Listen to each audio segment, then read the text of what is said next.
Right, hi everyone. It's nice to virtually meet you. I will just say a little bit about myself. My name's Matt Wild. I'm a university lecturer. I'm a lecturer in human geography at the University of Leicester.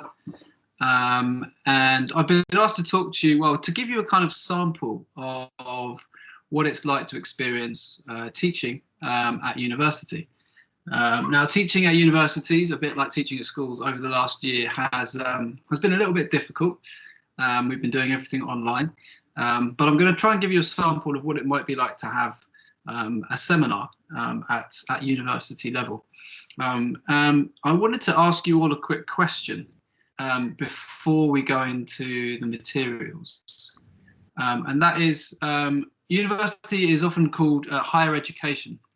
And I wonder if any of you wanted to offer an explanation of why you think it's called higher education.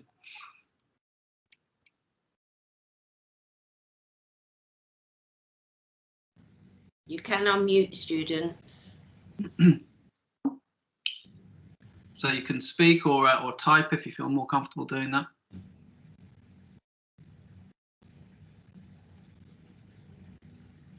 Anybody going to speak to us?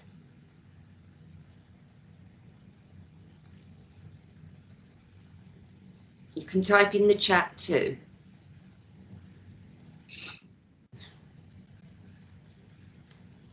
Okay, Emily, are you there? Emily?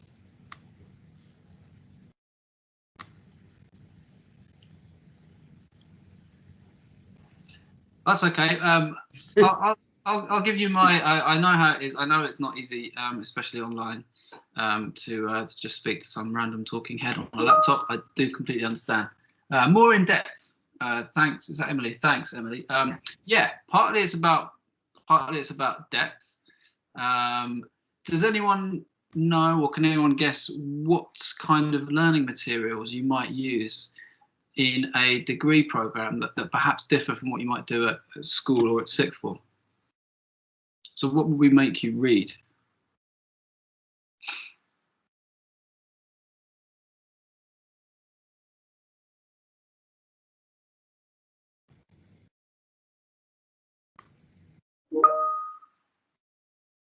Academic books and research. Yeah, absolutely. Yeah, we would make you read the kind of stuff that we as academics publish, because that makes us feel important. It makes us feel like we're doing something. So if I go out and do research, say on what I'm going to talk to you about today, about London's housing crisis, for example, and then I publish something about that, you know, I'm trying to have a very small impact in my own small way on people's understanding of this particular issue, and therefore how this particular issue might be addressed by the government or by civil society. So I'm trying to contribute, and what we try and do in our classrooms is give our students an experience and make them sort of participants in this process. So the other thing to say about higher education is it kind of asks a bit more of you as students. So you have to do a lot more work, a lot more of your own independent reading that you then bring to the classroom setting, and we kind of support you to use what you're learning to come up with your own conclusions. So it's kind of the next step on from what you do in your A-levels. So what I thought we could do today is look at two different samples, just to give you an idea of analysing, in this case, media text, so a short video and a short piece written in The Guardian, which I wrote a few years ago about London's housing crisis. So perhaps we could start by having a look at the video. If you guys will watch it together, and then afterwards I'm going to ask you to read the article, and we're going to discuss the video and the article together. There's some discussion questions which I will share afterwards.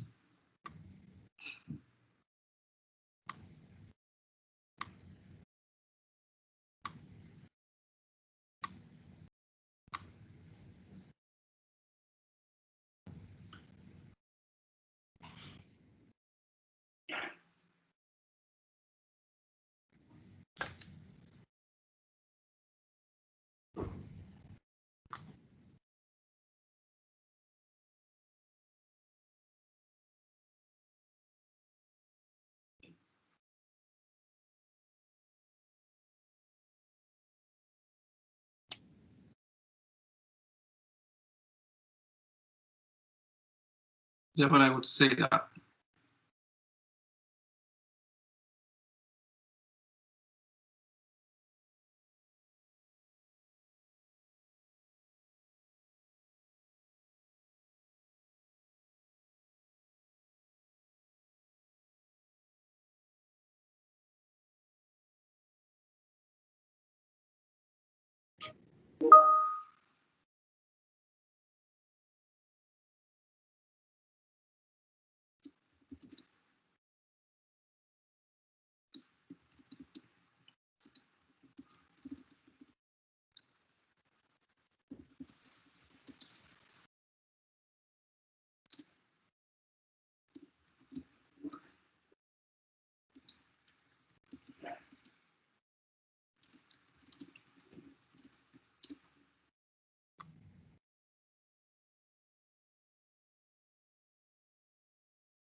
What did they all do? Don't know what happened. It just wouldn't share, but. So, how are you all getting on? Come on, everybody, unmute yourself. Let's have a proper discussion. Okay, so we've got 2. That's good. Jan, would it be possible to share the discussion questions? Yeah. Let me just turn it. Should be able to see it once.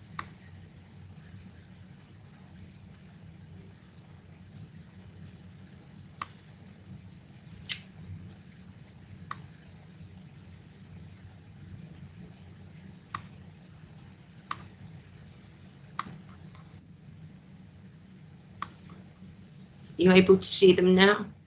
Yes. Let's see. No, I can't see them actually. Actually, I should be able to do it. I think I've got the right to do it. Sorry. You have the rights to do it. Let's see.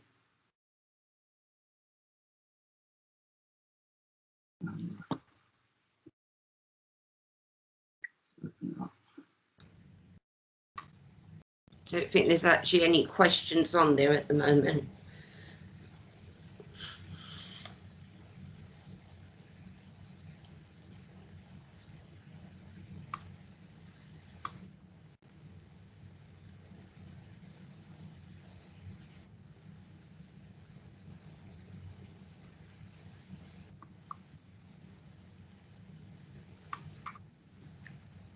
Right. I'll keep an eye on the chat for you, Matthew. Let's see. So let's see if we can get them to unmute. Can you all unmute yourself, please? Right, here we are. So I think what we'll do to save time and try and get things started. So I gave you a video and also a reading, but I think we'll save time and we'll just talk about the video, and perhaps you guys can look at the 2 articles after the session, and you can always reflect on that and contact me if you'd like to discuss further. So typically what you'll get if you're doing a university class in human geography is you'll get a couple of readings. These will probably be academic papers, but sometimes we also use short videos, documentaries, newspaper texts. So the kinds of things that I've given you today. And then we'll ask you to discuss it and give your opinions and see if we can come up with some analysis. So the theme I've given you today is to think about housing insecurity in contemporary London, which is something that certainly I've had personal experience of, and I guess that some of you might have experience of as well. So we've just seen a video there about the E15 mums, focused E15 mums, which is a group of single mothers in Newham in East London, who organised themselves to challenge the decision made by Newham Council on their housing back in sort of 2014, 2015 time. So we'll just focus on that one video, and I've got a set of discussion questions here, which you should be able to see. So should we just start perhaps with the first 2 questions? So from what you could tell in the video, what are the main issues being identified around these young women and the issues with housing that they're facing? And secondly, based on what you've seen and what you've read, perhaps your own personal experience or your own existing knowledge, what do you think are the root causes of housing insecurity? So let's start with those 2 questions and see what you guys think.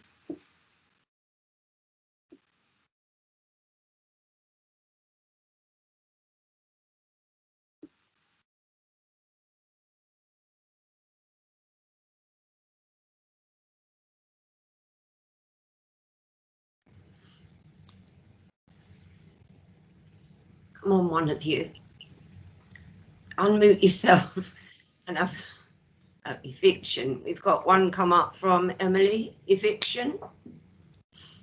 Yeah, okay, that's a good one. Eviction. Can we say a little bit more about Why is it, do you think, that people get evicted? What are the circumstances in which people find themselves at risk of being made homeless by their landlord or by the local authority?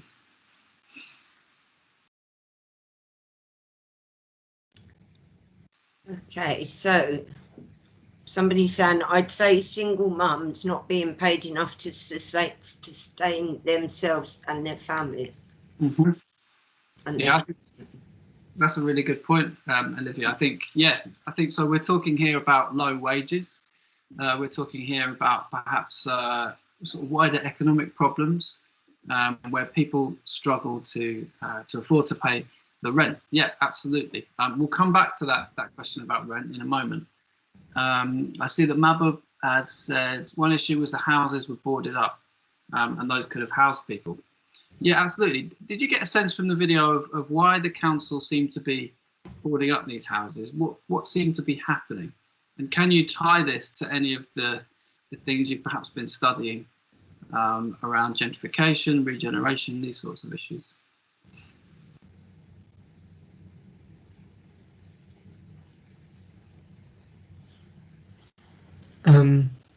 Could it be that maybe because of government funding being cut back, they couldn't maintain houses as well enough, and so they've had to either sell a bunch of council homes in order to get some money back, or they just couldn't they just couldn't I guess since they can't maintain it well, they won't be able to give it out as a council house. But they and then the people in the video, they decided to take things into their own hands. Mm-hmm. Yeah, absolutely. So yeah, I think that you're certainly partly right there. One of the issues that local authorities face is that they don't have very much money, basically. That goes back many years, but it goes back particularly to around about 2010 when all of the cuts started. So when local authorities had significant parts of their budgets cut, and you often found that in inner city areas of London, they'd be disproportionately affected by these sorts of cuts, which meant that when it came to building new sort of low-cost housing, councils essentially argued that they weren't able to do it.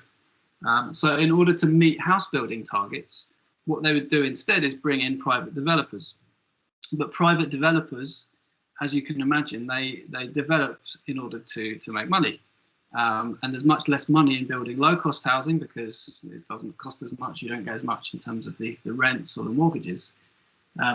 So what they tend to do is kind of do what they call compulsory purchase orders, where they kind of take old land, old council housing that they say is no longer fit for purpose, knock it down and put in new kind of high-cost or mid-cost housing, largely in the private sector. And what these young women were protesting against was the fact that they were being moved out of the borough, away from their support networks, away from the places that they had, people that they relied on, in order to make way for people with more money coming into the area to kind of meet up that shortfall in the local authority's budget. So academics talk about this as kind of what they call state-led gentrification. So gentrification that's not just a process that happens kind of by accident, but rather gentrification that kind of happens because local authorities are actively overseeing it and sort of driving it in order to increase the profile of the borough or change the kind of profile of the person who lives in the borough.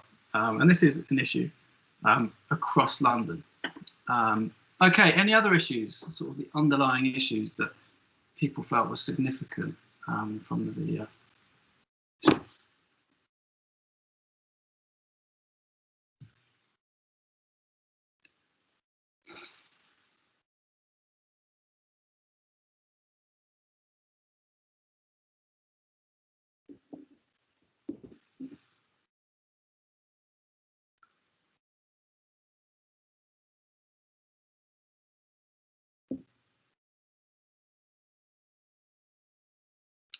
Yeah, Olivia says sexism, but it was not explicit. Yeah, that was actually the third question that I was going to ask you, which is about the relationship between gender and housing problems.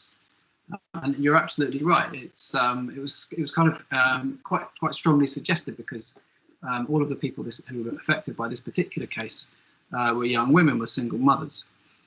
So why do you think that women might be disproportionately affected by housing problems, by this kind of housing insecurity?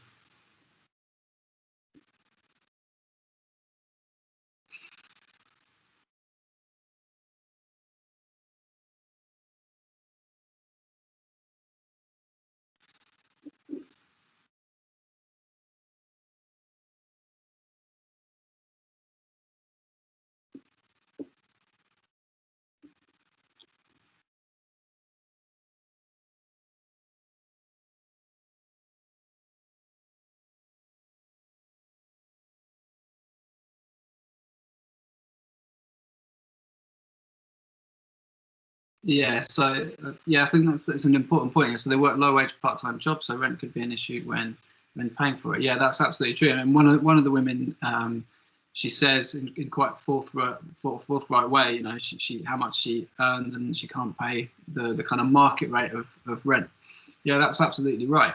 The other issue is that if you're kind of juggling childcare and work, the pressures on you are much more acute than if you only have to look after yourself. And I think perhaps another underlying issue here is that women still disproportionately do the majority of childcare.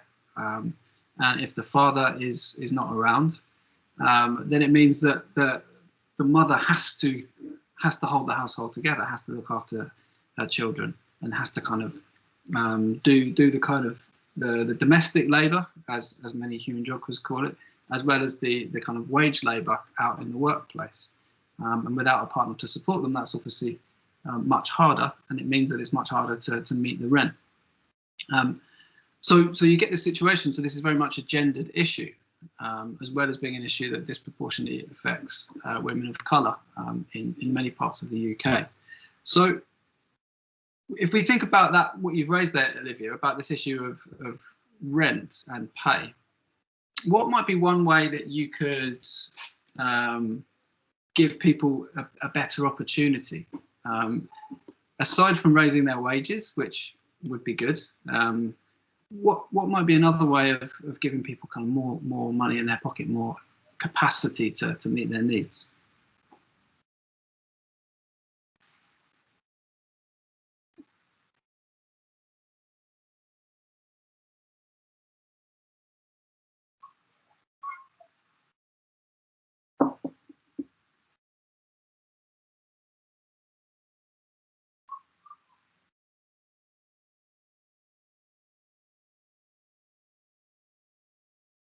Child benefits and free childcare. Yeah, I think those would be yeah, I think those would be really, yeah. So I think that there is a real problem in this country with you can't really get state support for childcare until your child reaches the age of 3, which means that you're kind of in a very difficult position if you're on your own. And often, even if you do have a partner with you, it's very difficult to meet rents that are very high, and look after your children and go out to work all at the same time. So yeah, much better support for childcare would be one excellent policy.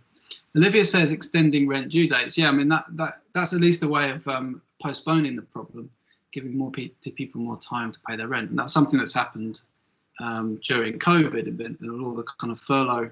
And there's been a kind of moratorium on evictions, although that's due to end. What about the government actually taking a more active role in regulating the private housing market? What kind of policies do you think the government could put in place to make things easier?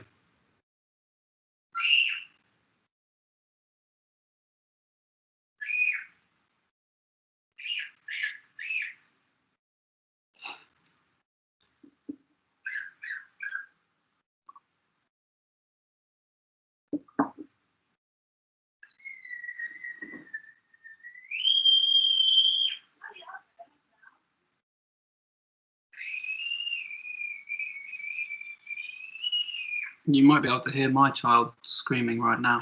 So it's authentic. How old is that? Is your child? That one is 3 and nearly 4. Is 3 and 10 months.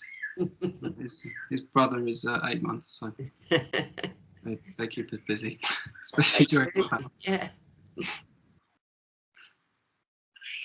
Come on, somebody. Listen, Matt's given up his time to help you all out. Come on, somebody, answer his question. Unmute yourselves. I know it's difficult.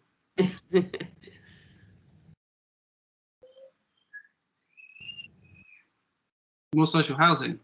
Yeah. So can anyone define social housing? What's the difference between possibly not allowing companies to buy properties in the private areas? Yeah. So again, we've got two proposals there for different kinds of regulation. One would be more investment in social housing. So I would define social housing as housing where the rents are kind of pegged at a lower rate than the market rate, and usually where you have greater security as well. So you have a kind of a longer tenancy, not the kind of 6 month to a year tenancies that you get in the kind of private rented sector. That's become very common, certainly in this country. So yeah, I think two really good suggestions. So then we might come to a question of, well, why do you think these things haven't happened? Certainly in the last sort of 10 to 15 years at least.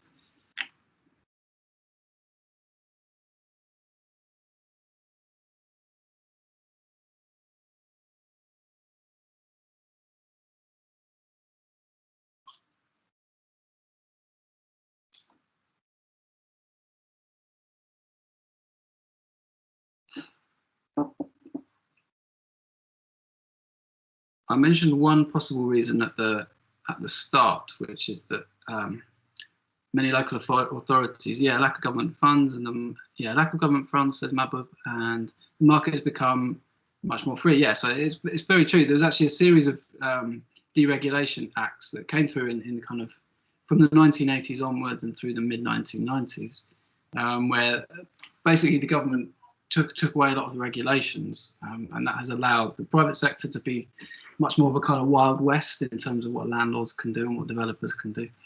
And it's also, as Olivia says, government putting money into projects they find more beneficial.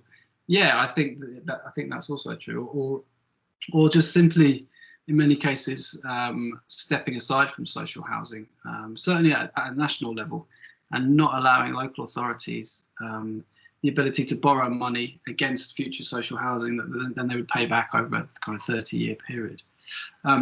So I wanted to try and connect. In a minute, I'm going to come to the question of hope and thinking about hope and thinking about what we can do to try and address these issues as citizens.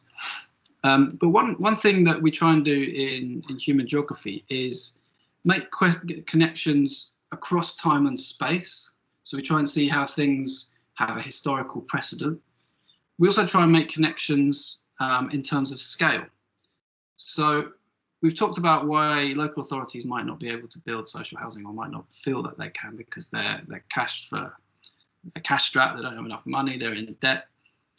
Does anyone know why the central government stopped giving local authorities the freedom to build things like social housing in 2010? Why this austerity agenda came in?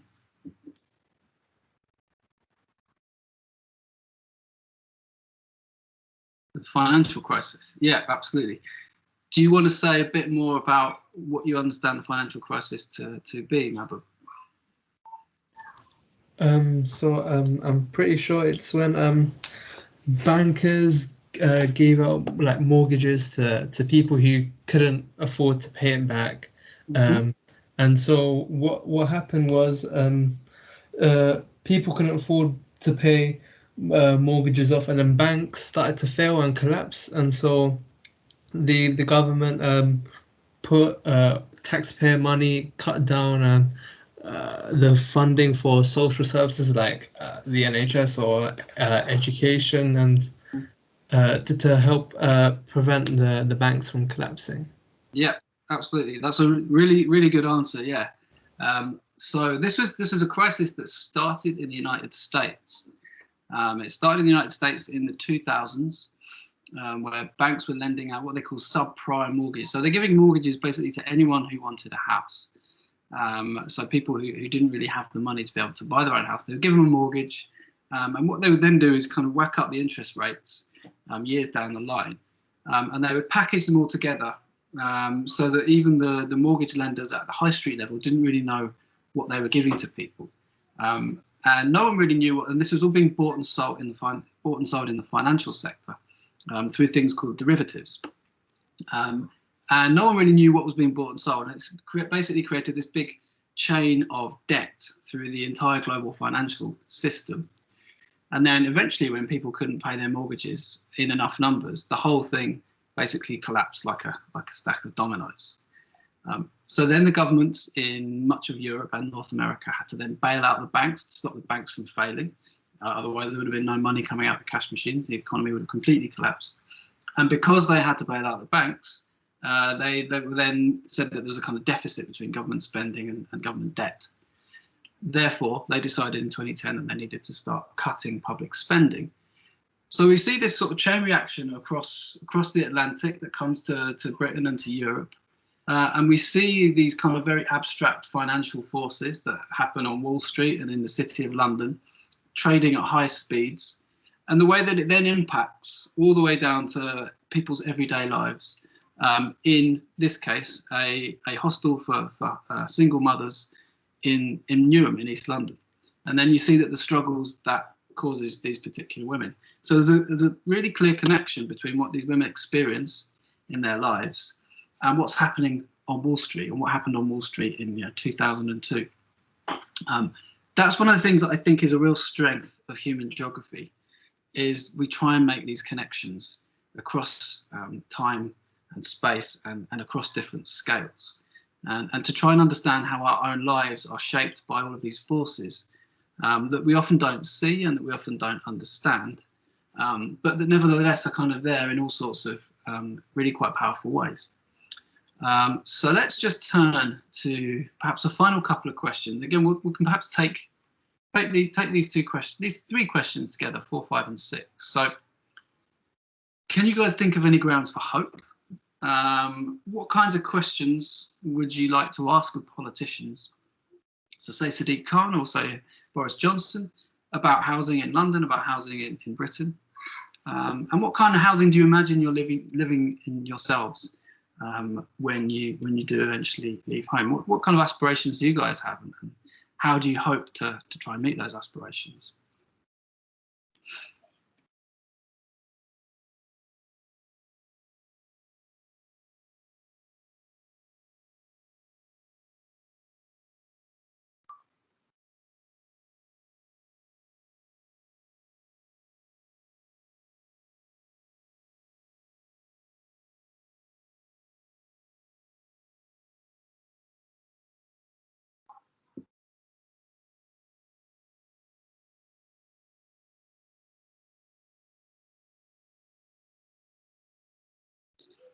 I'll put the questions up again just in case you can't see them all. So grounds for hope, what you'd like to ask politicians, and where you see yourselves living in the future.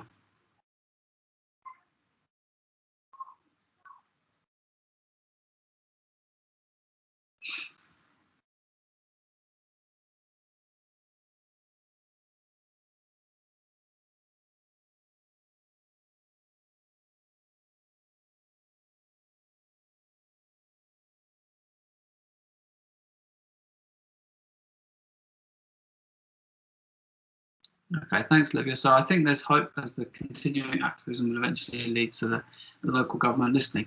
Yeah, so I think it's interesting. One of the things that's quite striking in that video clip is not just that they're engaging in activism, their protests and the occupation of the carpenters' estate, but also that I think that there's a particular form that activism takes, which is very grounded in care. And it's no surprise that this is a group of young women, young single mothers, who are faced with these problems. And what they do, so there's the clip where they go to the local court with another woman who's facing eviction, and they support her. in my own research, working with these eviction resistance networks and these housing support groups has been something that I spent 2 years kind of hanging out with housing activists and working as a housing activist, looking at these kind of support networks that are absolutely essential to sort of keeping people afloat in often really difficult conditions. And it's really significant, I think, that this is all about kind of care for each other and looking out for each other. And that comes almost from a kind of family kind of feeling that we create these kind of families among people who share experiences. Let's look at Mahbub's question for the PM. So, since deregulation of the housing market, has the crisis worsened? Has the proportion of demand to supply gotten worse? That's a really interesting question. Yeah, so when people talk about housing and house prices, they often talk about the relationship between supply and demand. So if there is low supply and lots of demand, then that pushes prices up. Some people would argue that one reason successive governments have failed to invest in social housing and have failed to regulate the private rented sector is that there is a significant portion of the population who want above anything else to see their house price rise, and that is a significant slice of people who vote for political parties. So one of the fears, if you regulated the private sector and if you built more social housing, is that you would kind of take the heat out of the housing market, and that means that people wouldn't necessarily see their house prices rise exponentially, as has been the case for the last 40 years, really. So this is partly about the games that political parties play in order to stay in power. If you have a big segment of the population who are homeowners, then the calculation is that you don't need to look after the 25%, say, that aren't homeowners and have no hope of becoming homeowners, because they're never going to vote for you. So that's one of the slightly perverse games that political parties play. So it'd be interesting to see what the Prime Minister would say. He would probably say, in fact, I once asked Boris Johnson a similar question to this when I ended up cycling next to him on a cycle lane. Actually, that was in Angel, just around the corner from where you guys are. And I said, you need to regulate the housing market and build more houses. And he said, we're building loads of houses. And I said, none of them are affordable. And then he smirked and cycled off down the cycle lane, and I went in a different direction. So that was his attitude then. I imagine it's a similar attitude now. But maybe the experiences of those Focus E15 mums suggest that the government needs to take better care of people at the sharp end of things. But there are different views about this, and you should not take my view as gospel. You should be critical of my view as much as the Prime Minister's. What about the question of where you guys sort of see yourself, imagine yourselves living? What kind of housing do you think you'll end up living in? And what kind of housing would you like to live in?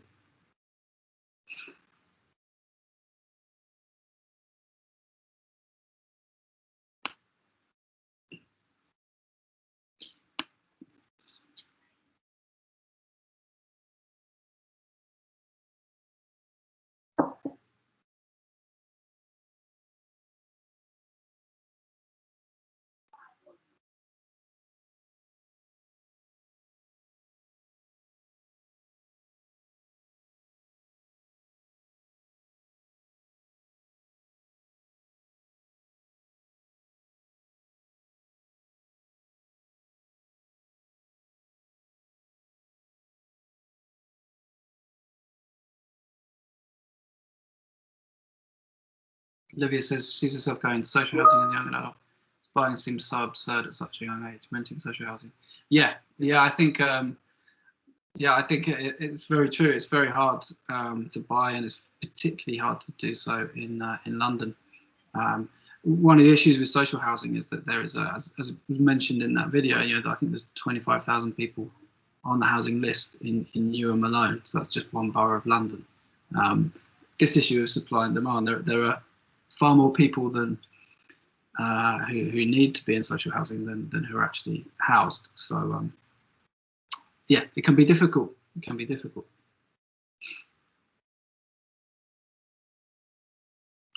Any other thoughts or anything anyone would like to ask me about this issue, or anything else to do with human geography or university life?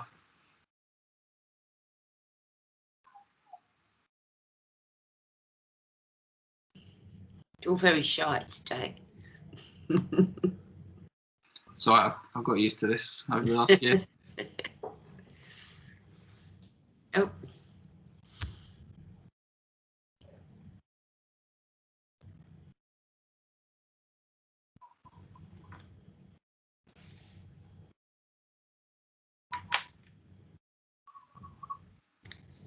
I've got a question.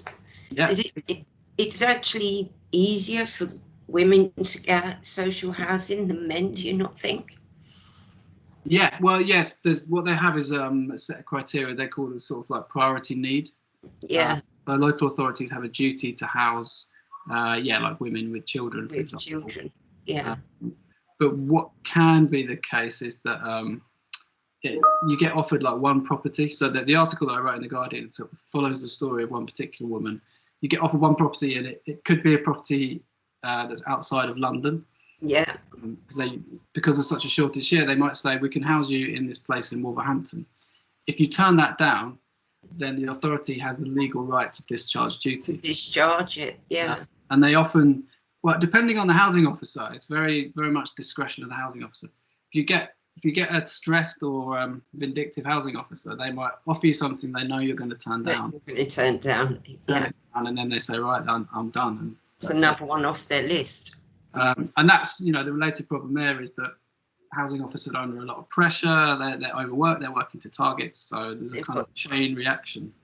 Yeah, and they've got thousands on their case, on their books, haven't they? Exactly. And, you get kind of worn down by people's. Yeah, you've got a few questions coming in now. Great. So what type of research should we do prior to taking geography at uni, like during the summer? I think that's a really good question. I think I would say read some general books that are interesting to you, that allow you to explore issues that you're already interested in. But so, I can recommend some books. I put one book on Planetary Gentrification, which is co-edited by a colleague of mine at Leicester, which is a great kind of overview of gentrification, but across the world. But also I think just getting into the habit of reading. At this stage, you don't necessarily need to be reading academic articles, because when you get to university, we kind of teach you how to do that as a particular style of reading and writing that you kind of learn. It's more just getting into the habit of reading regularly and enjoying reading regularly and enjoying having your own thoughts in dialogue with people who are reflecting on the world around them. And then use that reading to think about the things that you find in front of you. One of the exercises I do with my second years is we do kind of field trips. This year we go to Bristol. Normally we go to Vancouver in Canada, but can't do that during COVID. But I try and get people to read the city in a much more critical and analytical way. So when you step out of the tube and you walk down the road to wherever you're going, there's all sorts of things that the city is telling you, whether it's the homeless man, whether it's someone having an argument, whether it's graffiti. And we often filter a lot of it out because we're trying to go about our business. What researchers try and do is kind of open those filters back up and see the world around you and see what the city's telling you in all of its kind of complex and messy reality. So I think read, and then try and think about the world around you and apply your reading to everything from Prime Minister's questions to the homeless guy who you probably ignore when you walk past him every day, and think about the connections between all those things.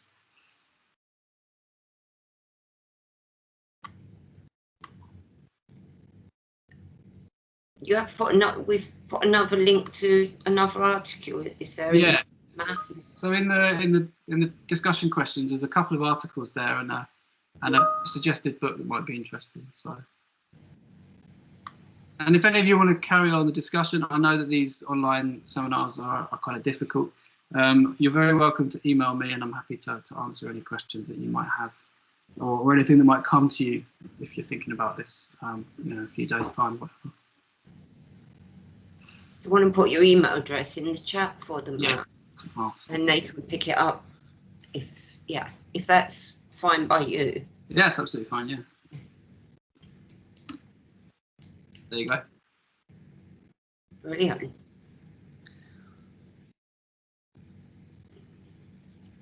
Okay, everybody. Well, I'm sure you found that as interesting as I did. It was, quite eye-opening. Thanks, Matt, for giving up your time. Pleasure.